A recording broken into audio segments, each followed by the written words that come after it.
Before the crowds, before the candles, before doctors, bishops, and skeptics argued over truth, before the world learned the name Lourdes, there was only quiet.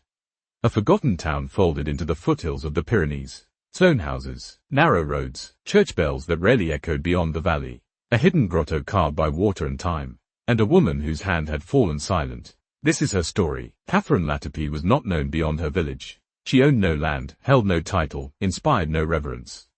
She was a peasant woman, 38 years old, married, already a mother, and now with child again. Her days were filled with bread dough and wash water. Her nights with pain. Her life was simple. Her suffering was not. 2 years earlier, she had climbed into the trees to gather firewood.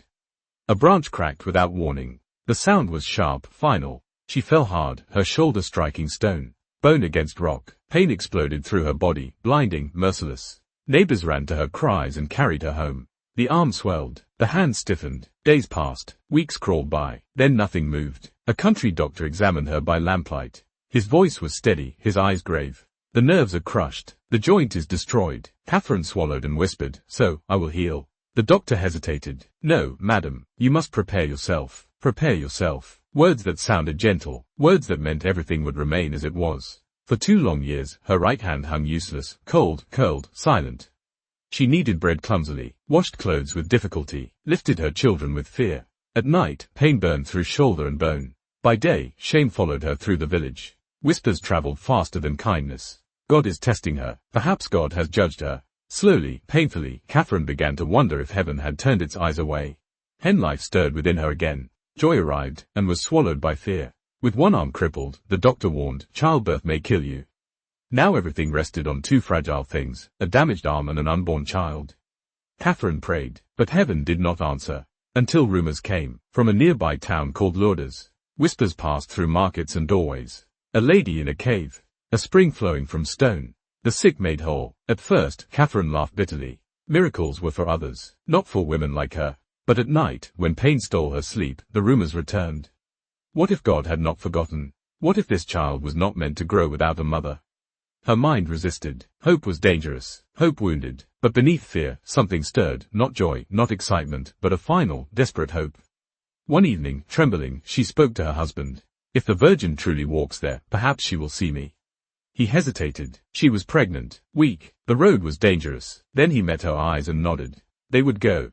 The road was unforgiving. Mud clung to their feet. Cold wind cut their faces. Every step jarred Catherine's shoulder. More than once she nearly turned back. Each time, she whispered, "Just a little farther." When they reached Lourdes, the town was no longer sleeping. Candles flickered even in daylight. Prayers rose like smoke. The grotto stood ahead, dark, silent, ancient. Water slipped from the rock.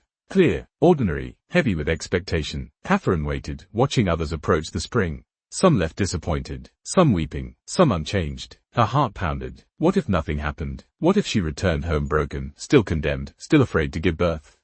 Her paralyzed hand trembled faintly in the cold air. For 2 years, it had never moved. At last, it was her turn. She knelt. The crowd fell quiet. No voice thundered from the sky. No light descended. Only water. Only fear. She poured water over her dead fingers once. Nothing. Again. Still nothing. Her heart sank. Then, with trembling effort, she lowered the useless hand directly into the spring.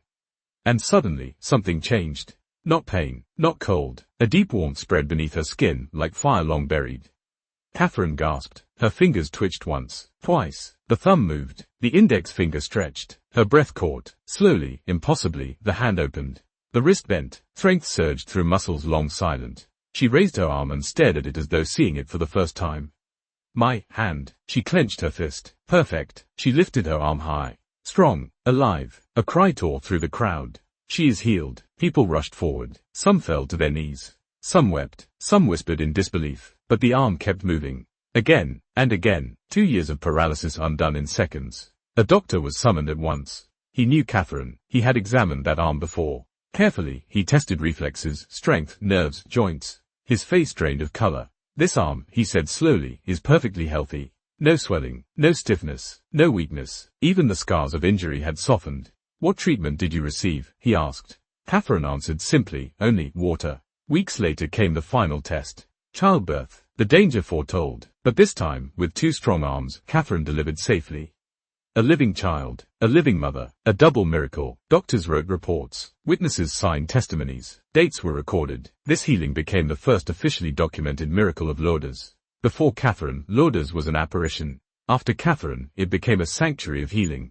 God did not heal a king, nor a priest, nor a saint. He healed a frightened mother with a useless hand and an unborn child, so the world would know this was not imagination, not emotion. It was power, and today, the spring still flows. Hands still wash, hearts still hope, because once, in 1858, a silent hand woke up, and the world learned that heaven still heals.